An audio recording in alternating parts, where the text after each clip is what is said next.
About that second card slot in the Nikon Z8 camera. In this video, I'm going to test the Canvas React Plus UHS-II SDXC memory card from Kingston with the Z8. Hi, Ray here. There's been a great deal of discussion about that second card slot, which accepts SD cards only. Some of it fairly negative, I guess you could say, lamenting that the Z8 didn't use two CFExpress card slots like its big brother, the Z9. That's criticism now, separate from the hubbub created by early reviews that claimed the Z8 overheated when recording high-resolution video, even to the CFExpress card. And I won't spend time on that here, other than to say, I think it's been shown in subsequent tests by Matt Irwin and Rishi Shira, for instance, that the vast majority of use cases, that's not an issue. Matt Irwin even recorded high-res video to a UHS-I SD card in the second slot without problems, and I've repeated that test with the same results. And I know from using my own SDHC-I card, rated at 90 megabytes a second, shooting and backing up lossless RAW, that I can shoot about 20 frames at 20 frames a second before the camera, or rather the card, chokes. So in case you're unfamiliar with the Z8, its primary slot is for XQD, or preferably to take advantage of the camera's high burst speed or high resolution video capabilities, CFExpress Type B media. But the Z8's secondary card slot accommodates SD UHS-II. Presumably, this is due to the design of the smaller body. Now, I'll be the first to admit that over the years, I've been confused by the dizzying array of ratings for cards. When it comes to SD, secure digital cards, where things can become confusing is when you see SDHC, which stands for Secure High Digital Capacity. That was initially introduced to cover SD cards with a capacity above 2 gigabytes and below 32 gigabytes. And SDXC, Secure Digital Extra Capacity, which go far beyond that. I think you could buy SDXC cards with up to 2 terabytes. This UHS-II card, which Kingston supplied gratis for me to test, has a capacity of 256 gigabytes. The UHS-II bus supports maximum read speeds of 300 megabytes a second and maximum write speeds of 260 megabytes a second. UHS Speed Class 3, U3. Lastly, we have Video Speed Class, in this case V90, which guarantees minimum write speeds of at least 90 megabytes a second. So it supports cinema quality captures, 8K, 4K, and full HD video, while minimizing dropped frames. UHS-II achieves its speed through an extra row of pins. While this card has been designed for cameras that are UHS-II V90 compatible, you can still use it in devices that do not support UHS-II V90. This card will then default to your device's speed class and bus rating. For example, UHS-II V60, which supports minimum write speeds of 60 megabytes a second, UHS-II and V30, which supports minimum write speeds of 30 megabytes a second, or UHS-I and U3, which also supports minimum write speeds of 30 megabytes a second. If your device does not support U3, this card is compatible with the U1 and Class 10 standards, each of which guarantees minimum write speeds of 10 megabytes a second. The Canvas React Plus UHS-II SDXC, the temperature range is minus 13 to 185 Fahrenheit. It has a limited lifetime warranty. Okay, we've got that out of the way. How is this card going to perform in the real world? How much of a bottleneck is it going to be if we use it as a backup? First, I should note that 90% of the time, I use a second card slot for overflow. I rarely use it for backup. So this isn't really an issue for me. And why the single card slot of the Z6 didn't scare me so much. I set the primary card slot as default for video recording and photography. But for the sake of those who do use the second slot for redundancy, a backup, we'll see what effect that has on burst rate. We can't record a backup video. I know from former tests with a Z9 that a good card, for instance the Delkin Black and Angelbird CFExpress cards I prefer, those cards will, let's quote the 325 gigabyte Delkin Black card I have in the primary slot here. That's an important part of the equation. It claims a sustained speed of 1530 megabytes a second, read speed of 1725 megabytes a second.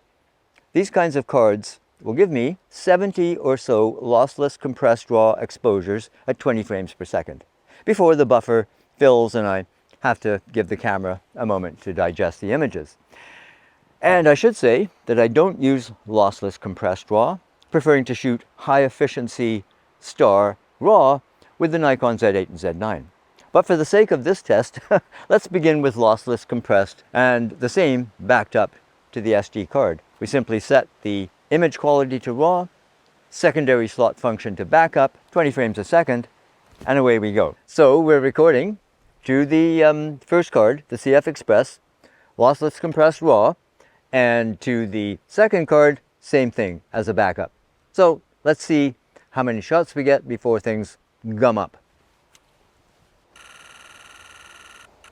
Okay, let's see what we got there. It's still processing things here, but we got 31 exposures. So that's a lot less than 70 that you'd get just to the CFExpress, I should say. More realistically for me, on the rare occasion I do backup, I'm more likely to set the backup to JPEG fine star. So primary slot function to RAW, JPEG secondary, and image quality RAW plus JPEG. And we get HEIF with the Z8, chosen in the I menu, SDR for JPEG, HLG for HEIF. So we'll choose JPEG fine star. How does that perform? Let's see. Here we go with the second test. So this one, RAW to the CFExpress card, the primary slot, and to the secondary slot, to the SD card, we're going to record, or we're going to back up with JPEG fine star. Let's see how many shots we get. Okay, it started to choke there. And what did we get? We got 38. This is the third and final test that I'm going to do in the series, and this is predicated on the fact that, as I think I've said, I generally don't use lossless compressed RAW. Instead, I use Nikon's high efficiency star RAW. So we're going to feed that to the primary card slot, and then to the SD card, we're going to shoot JPEG fine star. So let's see what we get with that. Hello birdie, where are you? Okay, started to choke up there. It's done. And we got 37 exposures. So what can I draw from this? This is conclusion. Let's see. Well, obviously the bottleneck is in the SD card. And you know, well, if we look at the difference between 300 megabytes a second and what have we got for this Delkin card here, 1500 megabytes a second. So yeah, I mean, obviously big difference. And obviously, if we chose something else for the backup, like smaller JPEGs or HEIF, and I know from, actually, I've done a test here with the backing up with HEIF, and we get about 42 frames before things choke up. So those are all the variables that we can use, and of course, depending on your needs, your mileage will definitely vary. How about video? The Kingston card is, after all, advertised as suitable for 4K and 8K recording. So let's give it a test. So here we are doing the video tests. And you might have noticed, because it's pretty obvious, that we've changed locations. Well, the reason for that is because these video tests take hours. Each test that I do, and I'll get to that in a minute, what tests I did. I also wanted to kind of kill two birds with one stone. And I wanted to do a little bit of a overheating test. Now these have been done before and these aren't comprehensive, but just for the tests that I'm doing. And the ambient temperature right now, says here in the shady spot, is around 27 degrees Celsius. Maybe 26, 27, might even be 28. It's not digital or anything. Anyway, that's out of the way. So the tests that I'm doing, of course, are first for this Kingston SD card in card slot 2. And when you target that for video, and the video that I'm recording is 8K 10-bit SDR. You can't record raw 12-bit to the second card slot. If you try to target that slot, then the recording time limit it's blank. There's no numbers there. Recording to the SD card slot, using those codecs and whatnot, we can get 1 hour and 10 minutes to the SD card. If we're recording to the CFExpress card, the primary slot, then we can get about 1 hour 30 minutes. Incidentally, the way I have the camera set up, I have both the card door closed and the battery door closed, and I have the rear screen pulled out from the camera. I've already done the first test, and we got the full 1 hour and 10 minutes. However, I did get a hot card warning. I first noticed it between about 14 and 17 minutes. In fact, when I first laid my eyes on it, it was 17 minutes. So it might have started between 14 and 17 minutes because I was ducking inside doing something else. And then after 30 minutes, I got a hot camera warning. So it still recorded the full 1 hour and 10 minutes, and I've looked through the video. There doesn't seem to be any problems there. Now we're recording to the primary card slot to a Delkin Black, what is it, 350 gigabyte, 56 gigabyte card. And the Delkin Blacks have proven to be very good for both high burst rate still photography and video. And so we've got this recording now, and let me just check here. We are at 55 minutes and 40 seconds right now. And interestingly, at 18 minutes, I got the hot card warning. So again, we're recording to the primary slot with a Delkin Black CFExpress card, and we got a hot card warning just a couple of minutes after we got it with the Kingston SD card. Then I got a hot camera warning just at the amber at around the same time as I got it, maybe a couple of minutes later than I got it for the Kingston SD card. And now it's red. The hot camera warning is red. The camera is definitely warm to the touch. The battery, not quite so much. Quite warm on the top, actually, is where it's the warmest. And so it's still doing fine. 56 minutes, 47 seconds, which means we've got 32 minutes left that it will record. And so we're getting very similar results in terms of the overheating.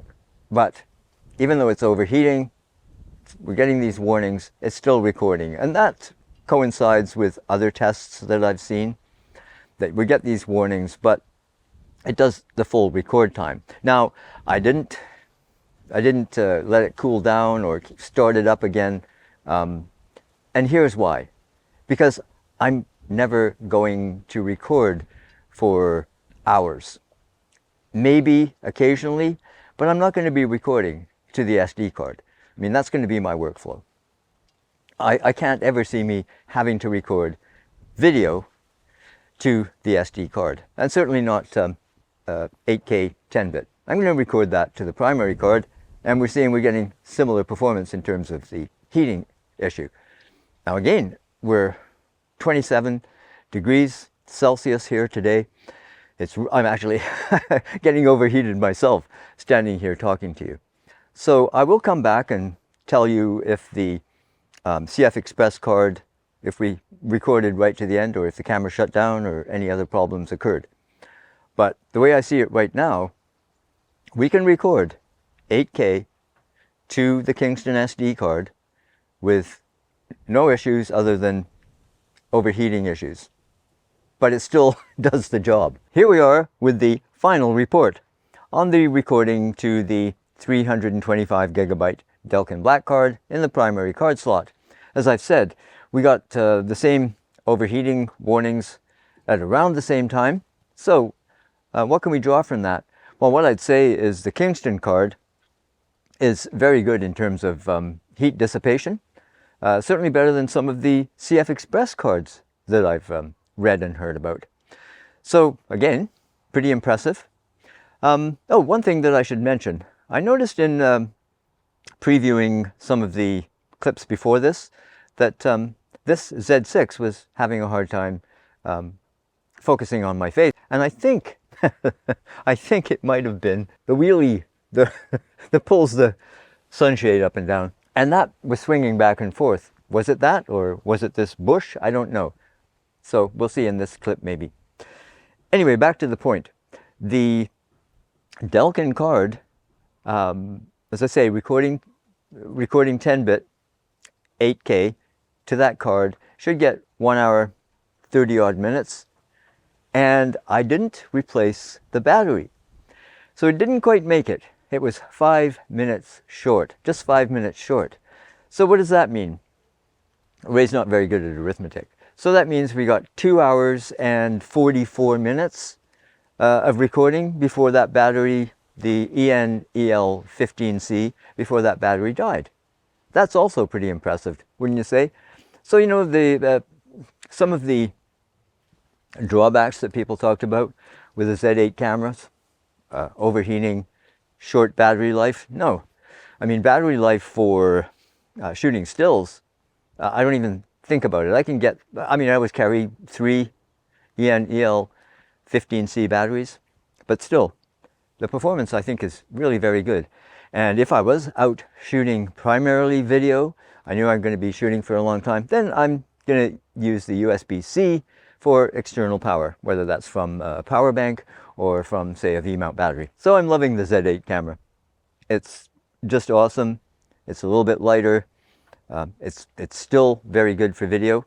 Now, of course, we don't get the kind of recording times that we can out of the Z9 and so on and so forth, but still, as a backup camera, and I wouldn't worry taking it out. Again, I have to stress that I can't see myself ever needing, or at least rarely needing, to shoot video to the second card slot. But the Kingston card, again, I think it performs very well. In practical use, for my use case, the Kingston card gives me everything I need in the second slot. Your mileage may vary. If you need to squeeze every last drop of performance out of the Z8, and if you must have lossless compressed RAW to lossless compressed RAW redundancy, well, on the other hand, as I think this test demonstrates, in most cases, the secondary SD card slot in the Z8, loaded with a high performance card like this Kingston product, I think it's really good. It's a great compromise.